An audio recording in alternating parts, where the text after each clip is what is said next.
बिस्मिल्लाहिर्रहमानिर्रहीम। अस्सलाम वालेकुम dear students, how are you? I am Azra Parveen और आप देख रहे हैं चैनल मैथ की दुनिया बाय अज़रा। आज के लेक्चर में हम डिस्कस करेंगे क्वेश्चन नंबर 6 और 7 को।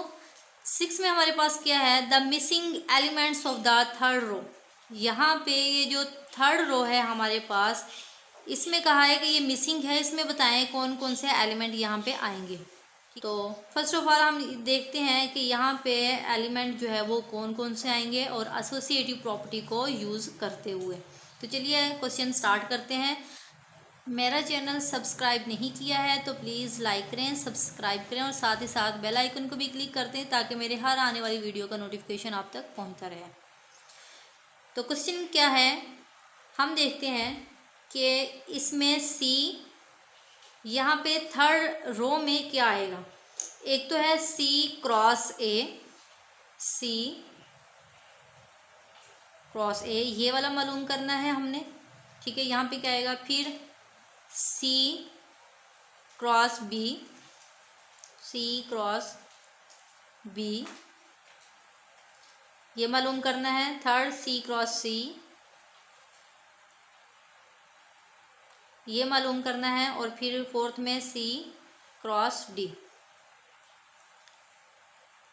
ये मालूम करना है। ठीक है, ये तो स्टूडेंट्स डी क्रॉस बी लेंगे हम, D cross B, D cross B, इसके साथ हम एसोसिएटिव प्रॉपर्टी लेंगे। अब आप लोग सोच रहे होंगे कि मैंने डी क्रॉस बी ही क्यों लिया, डी क्रॉस सी क्यों नहीं लिया। ठीक है, क्योंकि सी मैं इसलिए नहीं ले सकती थी, ये हमने थर्ड रो हमने मालूम करनी थी। तो अब देखें, इसके साथ हम एसोसिएटिव प्रॉपर्टी देखते हैं। ए, यहाँ पे एसोसिएटिव प्रॉपर्टी के साथ होल्ड करवा रहे हैं बी, सी एंड डी। तो स्टूडेंट्स एसोसिएटिव प्रॉपर्टी हमारे पास क्या है कि फर्स्ट इसमें लगा देते हैं। ठीक है, फर्स्ट में टू एलिमेंट में फिर हम क्या करेंगे, ये जो डी है ये यहाँ पे इन है तो इक्वल में हम आउट कर देंगे, D cross B cross A. ठीक है, बी क्रॉस ए, इसी तरह से यहाँ पे भी करेंगे। ये तो स्टूडेंट्स ये हमने एसोसिएटिव प्रॉपर्टी होल्ड करवा दी है, यहाँ पे लिख ली है। देखिए यहाँ पे डी क्रॉस बी ब्रैकेट के अंदर है तो क्रॉस ए है, तो यहाँ पे इन है तो डी यहाँ पे आउट है। इसी तरह से यहाँ पे इन है तो यहाँ पे आउट कर देंगे, यहाँ पे इन है तो यहाँ पे आउट कर देंगे। स्टार्ट वाले पे यहाँ पे हम करेंगे स्टार्ट वाले पे ब्रैकेट और यहाँ पे कर देंगे लास्ट वाले पे ब्रैकेट डाल देंगे। ठीक है, तो अब देखें डी क्रॉस बी है तो ये हमारे पास जो गिवन है डेटा, जो टेबल हमारे पास गिवन है, इसमें देखें D cross B, D cross B, ये बी है ना, डी के सामने यहाँ पे आ रहा है ऐसे, तो यहाँ पे क्या आ रहा है सी। ठीक है, डी क्रॉस बी है तो यहाँ पे क्या आ रहा है सी, तो यहाँ पे हम लिख देंगे सी को क्रॉस ए आ जाएगा। ठीक है, इसी तरह से ये डी है तो यहाँ पे डी लिख देंगे और मल्टीप्लाई या क्रॉस जो भी कह सकते हैं। ठीक है, और बी क्रॉस ए, बी यहाँ पे कहाँ पे है, यहाँ पे है बी क्रॉस ए, ए यहाँ पे है तो इसके सामने क्या आ रहा है, यहाँ पे ये बी आ रहा है तो यहाँ पे लिख देंगे बी। ठीक है, इसके बाद देखें सी क्रॉस ए, सी क्रॉस ए लिखेंगे तो सी तो हमने जो हमारे पास सी वाली जो रो है ये तो मालूम करनी है, तो ये जैसे है वैसे का वैसे ही लिखेंगे क्योंकि हमारे पास ये वाला एलिमेंट मौजूद नहीं है, ये हमने करना है मालूम। ठीक है, सी क्रॉस ए ये वाला हमने करना है मालूम। अब देखें डी क्रॉस बी है, डी यहाँ पे है और क्रॉस बी यहाँ पे है, इसके सामने ये वाला आ रहा है तो यहाँ पे क्या आ जाएगा, डी क्रॉस बी की जगह पे सी आ जाएगा। अब देखें सी क्रॉस ए किसकी इक्वल आ गया, सी हमारे पास ये इसके इक्वल आ गया है। ठीक है, सी क्रॉस ए सी के इक्वल आ गया, सी क्रॉस ए, यहाँ पे क्या लिख दूँ, सी लिख दूँ यहाँ पे। ये एक एलिमेंट हमने मालूम कर लिया है। अब देखते हैं next, D cross B, D यहाँ पे बी है, डी क्रॉस बी, यहाँ पे सामने क्या आ रहा है, यहाँ पे सी आ रहा है तो यहाँ पे लिख देंगे सी, फिर आ जाएगा क्रॉस बी है तो यहाँ पे लिख देंगे बी इज इक्वल टू, फिर है D cross B cross B, B cross B, B ये बी है, बी क्रॉस बी ये वाला सेंटर आ रहा है ना, यहाँ पे ये आ रहा है ए आ रहा है तो यहाँ पे लिख देंगे ए। अब देखिए सी क्रॉस बी ये तो हमने करना है मालूम, तो C cross B is equal to, किसके इक्वल आ गया है, डी क्रॉस ए। डी यहाँ पे है, ए यहाँ पे, इसके सामने क्या आ रहा है, डी आ रहा है, ठीक है। इस तरह से क्या आ रहा है, यहाँ पे डी आ रहा है, तो यहाँ पे आ जाएगा डी, ठीक है। सी क्रॉस बी हमने फाइंड कर लिया है, तो ये किसके इक्वल है, डी के इक्वल है। तो अब हम यहाँ पे क्या लिख देंगे, डी लिख देंगे, ठीक है। सेकंड एलिमेंट भी हमने मालूम कर लिया है। नेक्स्ट हम देखते हैं D cross B. D cross B, यहाँ पे बी है, डी क्रॉस बी यहाँ पे आ रहा है, ये वाला पॉइंट आ रहा है, सी आ गया, सी, और फिर हम क्या करेंगे, ये वाला सी हमने यहाँ पे लिख देना है, ठीक है। सी क्रॉस सी ये मालूम कर रहे हैं हम।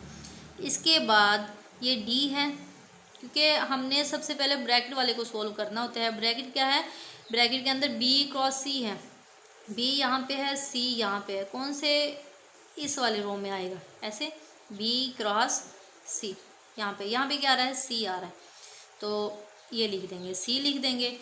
इसके बाद सी क्रॉस सी जो है, क्योंकि सी क्रॉस सी हमने मालूम करना है, सी क्रॉस सी यहाँ पे नहीं है, ये वाला एलिमेंट हमने मालूम करना है कि यहाँ पे क्या आना चाहिए, तो डी क्रॉस सी, डी क्रॉस सी, सी यहाँ पे है, इसके सामने वाले एलिमेंट जो कि यहाँ से यहाँ ये जो है, ठीक है, तो ये क्या आ रहा है, सी आ रहा है, यहाँ पे लिख देंगे सी। तो सी क्रॉस सी का आंसर हमारे पास क्या आया है, सी आया है, तो यहाँ पे लिख देंगे सी, सी आ गया।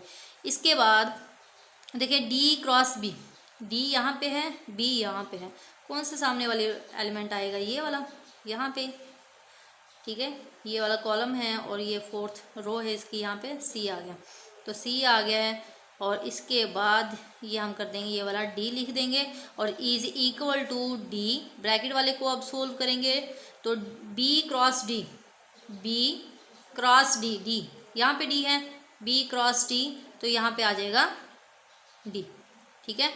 तो C cross D is equal to, क्योंकि ये सी क्रॉस डी, देखिए सी क्रॉस डी, यहाँ पे तो कोई एलिमेंट नहीं है, ये तो हमने मालूम करना है, तो ये जैसा कि है वैसे ही लिखना है। तो डी क्रॉस डी हमारे पास क्या है, डी ये है, और डी यहाँ से ये है ना डी, तो इसके सामने वाला क्या आ रहा है, ऐसे जाएंगे ना हम, इस रो में जाके इस कॉलम में आएंगे, ये वाला, तो यहाँ पे क्या आ रहा है, डी आ रहा है, तो ये आ जाएगा डी।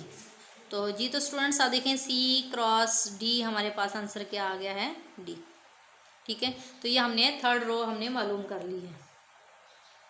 ये हमारा क्वेश्चन नंबर 6 हो गया है कंप्लीट। ये तो स्टूडेंट्स अब हम करते हैं क्वेश्चन नंबर 7। क्वेश्चन नंबर 7 में हमारे पास क्या क्या चीज़ें गिवन हैं और हमने क्या क्या चीज़ें फाइंड आउट करनी है, तो वो हम देखते हैं। वर्ड ऑपरेशन, सबसे पहले ये हमारे पास जो है वो टेबल हमारे पास गिवन है, इसमें बताना है, हमें नहीं पता कि ये एडिशन का है या मल्टीप्लिकेशन का साइन है, तो हमने क्या बताना है, पूछा हुआ है कि वर्ड ऑपरेशन इसमें ये कौन सा साइन यूज़ हो रहा है, ये मल्टीप्लिकेशन का है या एडिशन का है, ठीक है, ये टेबल का बताना है हमने। देन हमने क्या बताना है, नेम द आइडेंटिटी एलिमेंट, फिर कहा हुआ है अगर ये एडिशन का है तो इसमें आइडेंटिटी एलिमेंट कौन सी यूज़ हो रही है, अगर ये मल्टीप्लिकेशन का है तो इसमें आइडेंटिटी एलिमेंट कौन सा है, ठीक है। सेकंड बात हमने ये वाली करनी है। थर्ड हमने क्या करना है कि जो ऑपरेशन यहाँ पे यूज़ हो रहा है वो एसोसिएटिव प्रॉपर्टी को होल्ड करता है या नहीं करता, थर्ड हमने ये बताना है। फोर्थ हमने क्या बताना है कि इसमें इन्वर्स जो है वो एग्जिस्ट करता है या नहीं करता है, ठीक है। फर्स्ट पे हो गया ऑपरेशन, सेकंड पे आइडेंटिटी एलिमेंट, थर्ड पे एसोसिएटिव बताना है, और फोर्थ पे हमने इन्वर्स को बताना है कि इन्वर्स एग्जिस्ट करता है या नहीं करता। तो चलिए स्टूडेंट्स देखते हैं कि इस टेबल में कि हमारे पास ये मल्टीप्लिकेशन का साइन है या एडिशन का है। देखें 0 को 0 से मल्टीप्लाई करें, आंसर आ गया 0, 0 को 1 से मल्टीप्लाई करें तो आंसर आता है 1। इसका मतलब ये मल्टीप्लाई का जो टेबल है ये होल्ड नहीं कर रहा है। इसका मतलब क्या हुआ कि ये एडिशन का साइन है। 0 में 0 प्लस करेंगे आंसर आएगा 0, 0 में 1 प्लस करेंगे आंसर आया 1, 0 में 2 प्लस किया तो आंसर आया 2, 0 में 3 प्लस किया आंसर आया 3। मतलब ये है कि ये एडिशन जो है टेबल यहाँ पे होल्ड करता है। ये हमने यहाँ पे लिख दिया है कि from table it is clear that operation addition use हो रहा है। नेक्स्ट हम बताएंगे, देखें 0, 1, 2, 3 तक है। इसका मतलब क्या हुआ कि इसमें मॉड्यूलो क्या है 4 है।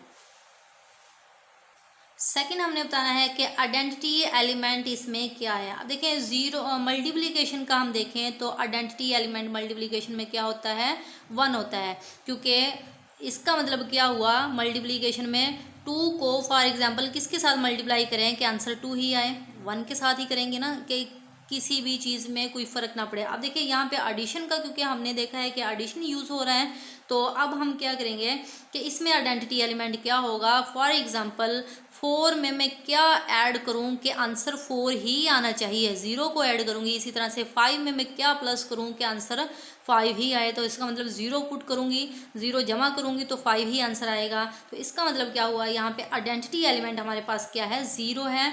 तो यहाँ पे हम लिखते हैं 0 is the identity element under addition. अब देखें 0 में 0 प्लस किया तो आंसर आया 0। इसी तरह से 0 में 1 प्लस किया, 0 में 1 प्लस किया, आंसर आया 1। ठीक है। थर्ड में है कि 0 में 2 प्लस किया, आंसर आया 2। इसी तरह से 0 में 3 प्लस किया, आंसर आया 3। सो ये एडिशन है। ठीक है। यहाँ पे आइडेंटिटी एलिमेंट कौन सा है, 0 है। थर्ड में हमारे पास क्या है कि यहाँ पे एसोसिएटिव प्रॉपर्टी होल्ड करती है या नहीं करती, वो देखते हैं।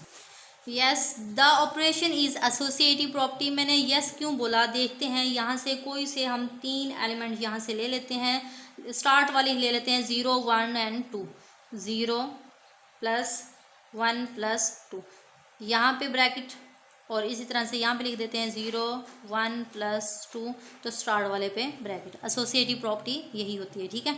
अब देखें 0 plus 1 plus 2 3 is equal to, यहाँ पे 0 प्लस 1 1 और plus 2, 0 plus 3 3 is equal to 1 plus 2 3। मतलब ये है कि यहाँ पे लेफ्ट हैंड साइड और राइट हैंड साइड के इक्वल आ गया, तो यहाँ पे एसोसिएटिव प्रॉपर्टी भी हमारे पास होल्ड करती है। फोर्थ में हमने क्या बताना है कि यहाँ पे इन्वर्स एग्जिस्ट करता है या नहीं करता इस टेबल में, तो इन्वर्स भी निकालते हैं। जी तो स्टूडेंट्स देखते हैं कि इन्वर्स किस तरह से फाइंड आउट करते हैं।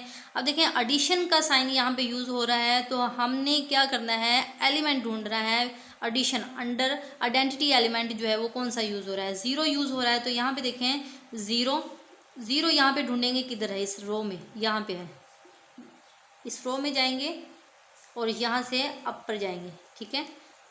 तो यहाँ पे क्या आ रहा है, 0 आ रहा है, तो 0 के सामने यहाँ पे क्या है, 0। मतलब ये है कि 0 का इन्वर्स किसके इक्वल आ गया, 0 आ गया। ठीक है। इसी तरह से यहाँ पे 1 है, तो 1 से 0 कहाँ पे आ रहा है, यहाँ पे आ रहा है, 1 से यहाँ पे आ गया है 0। 0 से अपर की तरफ जाएंगे, अपर की तरफ यहाँ पे क्या आ गया, 3 आ गया। मतलब 1 का इन्वर्स किसके इक्वल आ रहा है, 3 के इक्वल आ रहा है। ठीक है। इसी तरह से 2 में आएंगे, 2 में 0 कहाँ पे है, 2 से यहाँ पे आ रहा है 0। ठीक है। क्योंकि आइडेंटिटी एलिमेंट देखना है हमने इसके अंदर, क्योंकि एडिशन के अंदर आइडेंटिटी एलिमेंट क्या है, 0 है, इसलिए 0 देखेंगे। जहाँ पे भी 0 होगा तो यहाँ से आके अपर की तरफ जाएंगे, जो अपर होगा वो हमारे पास इन्वर्स होगा उस चीज़ का। ठीक है। अब देखिए 2 है, 2 में यहाँ पे आइडेंटिटी एलिमेंट कौन सा है, यहाँ पे 0 है। 0 से हम जाएंगे अपर की तरफ, अपर में क्या आ रहा है, यहाँ पे 2 आ रहा है। इसका मतलब क्या हुआ, 2 का इन्वर्स किसके इक्वल आ गया है, 2 के इक्वल आ गया है। इसी तरह से यहाँ पे 3 है, 3 में यहाँ पे आइडेंटिटी एलिमेंट यहाँ पे होल्ड कर रहा है, 0 है। 0 से अपर की तरफ जाएंगे तो हमारे पास क्या आ गया है, 3 का इन्वर्स 1 आ गया, 3 का इन्वर्स 1 आ गया। तो जी तो स्टूडेंट्स हमारे पास इन्वर्स फोर्थ भी ये भी होल्ड कर गया है। ऑपरेशन एडिशन है, आइडेंटिटी एलिमेंट 0 है, एसोसिएटिव प्रॉपर्टी हमारे पास होल्ड कर गई है, और इन्वर्स भी हमारे पास होल्ड कर गया है। तो यही क्वेश्चन में पूछा हुआ था, 4 चीज़ें बताएं। ठीक है। वो हमने मालूम कर ली है। तो ये था हमारा क्वेश्चन नंबर 7। ये तो स्टूडेंट्स अगर कोई कन्फ्यूजन हो तो कमेंट सेक्शन में लाजमी पूछिएगा। अगर मेरी वीडियो पसंद आई हो तो सब्सक्राइब करें, बेल आइकन को भी क्लिक कर दें ताकि मेरी हर आने वाली वीडियो का नोटिफिकेशन आप तक पहुंचता रहे। Thanks for watching students. अल्लाह हाफिज़।